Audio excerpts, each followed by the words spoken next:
Assalamualaikum, halo para pecinta sinetron buku harian seorang istri. Bertemu lagi dengan saya yang akan selalu menemani kalian untuk menceritakan alur sinopsis buku harian seorang istri yang saat ini sangatlah menegangkan. Oke guys, kita langsung aja ke pembahasannya, dimana disitu ada Lia bersama Fajar yang dimana mereka mau pulang bersama. Namun tiba-tiba di sisi lain datanglah ibu Lia yang menjemput Lia. Namun Lia pun di situ mengatakan terhadap ibunya jikalau dirinya tidak mau ikut bersama ibunya, justru dia pulang mau bersama Fajar. Bahkan mengatakan dengan sangat jelas sekali depan ibu jikalau dirinya, Lia, mengatakan saya tidak mencintai siapa-siapa kecuali Fajar, kata Lia di situ di depan ibunya. Ibunya pun agak-agak marah ya guys di depan Lia.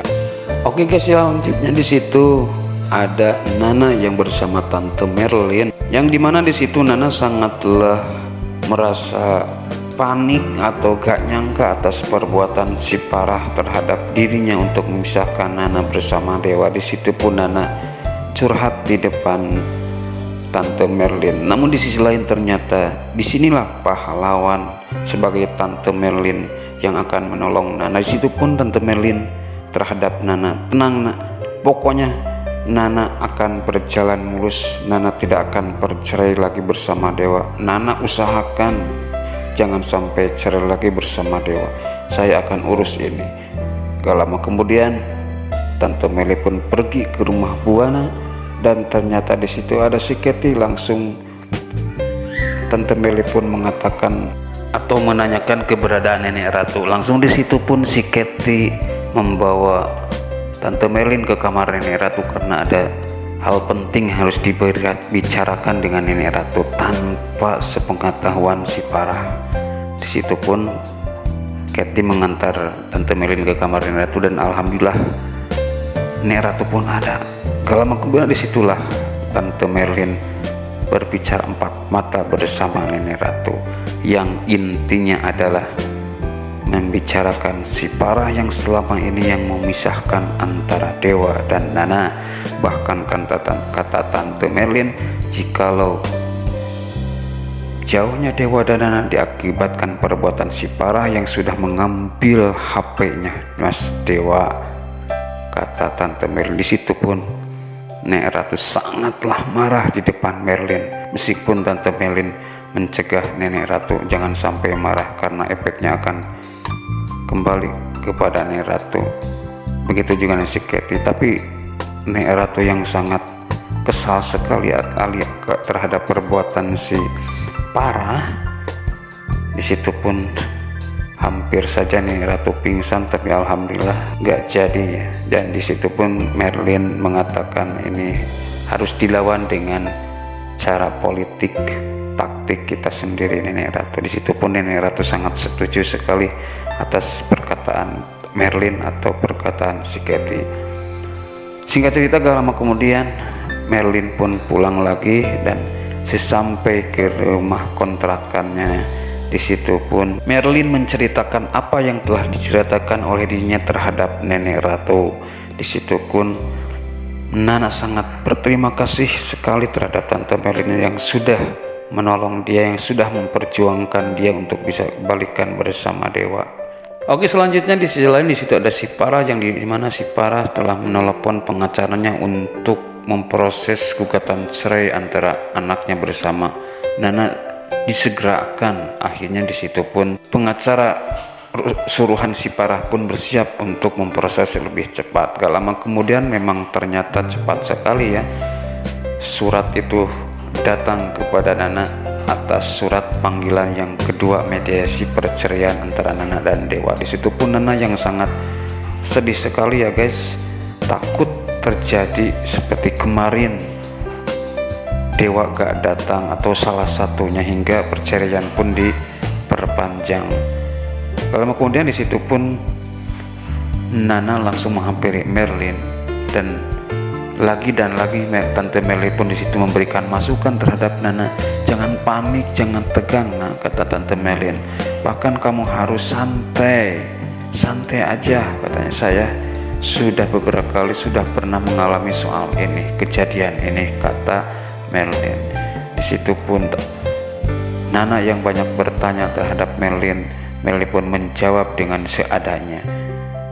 Apalagi ketika Nana menjawab jikalau dewa tidak datang, kata Merlin, tinggal cabut aja gugatan cerainya, kata Merlin, karena kamu kan yang menandatanganinya, kata Merlin. Di situ pun Nana mengerti, dan Nana pun semakin tenang dan semakin tenang. Selanjutnya di sisi lain di situ ada pengacara Sipara yang telah mengantarkan surat panggilan kedua terhadap dewa. Di situ pun dewa sangat terpikirkan, takut terjadi apa-apa lagi terhadap mediasi yang kedua ini, gak mau seperti yang kemarin. Akhirnya di situ pun dewa memutuskan, mulai saat ini saya harus cari Nana dulu sampai ketemu, karena kalau belum ketemu bahaya, kata dewa. Di situ pun ketika dewa mau pergi, tiba-tiba Sipara yang menghampiri dewa. Lalu di situ pun Sipara mengatakan jikalau dewa pasti mau mencari Nana ya, kata Sipara. Di situ pun dewa mengatakan ya, tapi ternyata di sisi lain Sipara yang melanggar menemui lagi Nana. Di situ pun Sipara terus menerus ya guys untuk memisahkan dewa bersama Nana. Bahkan Sipara pun mengatakan Nana itu sudah tidak mencintai kamu lagi, apalagi setelah kamu yang kemarin tidak datang ke pengadilan. Akhirnya si Nana pun kabur dari kehidupan kamu, kata Sipara.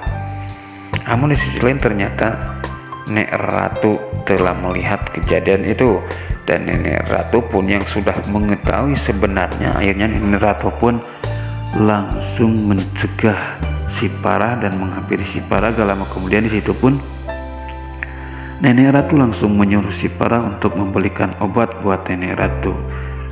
Sipara pun merasa kesal atas perintah Nenek Ratu. Namun gimana lagi kalau gak dilaksanakan atas perintah Nenek Ratu. Setelah Sipara pergi, barulah Nenek Ratu di situ bilang terhadap dewa jikalau dirinya mengetahui keberadaan Nana. Bahkan dewa pun di situ diberikan alamat kontrakan Nana. Lama kemudian, singkat cerita, dewa pun pergilah dari rumah Buana mau menuju ke kontrakan Nana. Begitu mau naik ke mobil, tiba-tiba Nana yang sudah menemukan kartu yang sudah lamanya yang telah dibuang ditemukan lagi ya guys. Di situ pun Nana mendapatkan beberapa ratus ribu SMS atau WA dari dewa. Di situ pun Nana langsung menelepon terhadap dewa. Dewa pun yang mau berangkat kontrakan Nana. Di situ pun dewa sengaja tidak mengangkat telepon Nana karena dewa mau mengasih kejutan terhadap Nana. Singkat cerita, dewa pun pergi menuju ke kontrakan. Namun tiba-tiba di tengah perjalanan dewa seperti biasa disekat oleh si komplotan rombongan si Tony yang tidak ada apa-apanya ya. Lalu di situ pun terjadilah perkelahian. Dewa terpaksa harus melawan dulu cucunguk baut tengi. Namun di sisi lain ketika dewa melawan mereka, tiba-tiba Pajar yang sedang bertiga dengan Cornelia termasuk mertuanya, di situ pun Pajar langsung membantu dewa. Dan singkat cerita si Tony pun tergeletak seperti biasa ya, langsung kabur si Roni. Di situ pun dewa sangat berterima kasih terhadap Pajar. Namun di sisi lain seperti biasa ibunya Lia yang sangat kagum atas perlakuan dewa yang sudah jago bisnis, bahkan kaya, jago berantem. Di situ pun ibunya Lia memuji-muji dewa di depan Pajar. Namun di sisi lain ternyata dewa pun langsung mengatakan terhadap ibunya Lia jikalau ibu harus merestui hubungan antara Lia bersama Pajar, karena Lia dan Pajar saling mencintai tidak bisa dipisahkan seperti cintanya saya bersama Nana. Singkat cerita, Fajar pun Dewa pun pergi naik mobil lagi. Begitu juga dengan Fajar dan Lia. Kemudian ibunya Lia pun langsung ikut ke mobil Fajar. Oke pemirsa, itulah sinopsis buku harian seorang istri yang tayang tadi malam, yang sangat seru ya guys. Makanya tonton terus BHSI di SCTV dan jangan lupa dukung channel ini. Terima kasih. Assalamualaikum warahmatullahi wabarakatuh.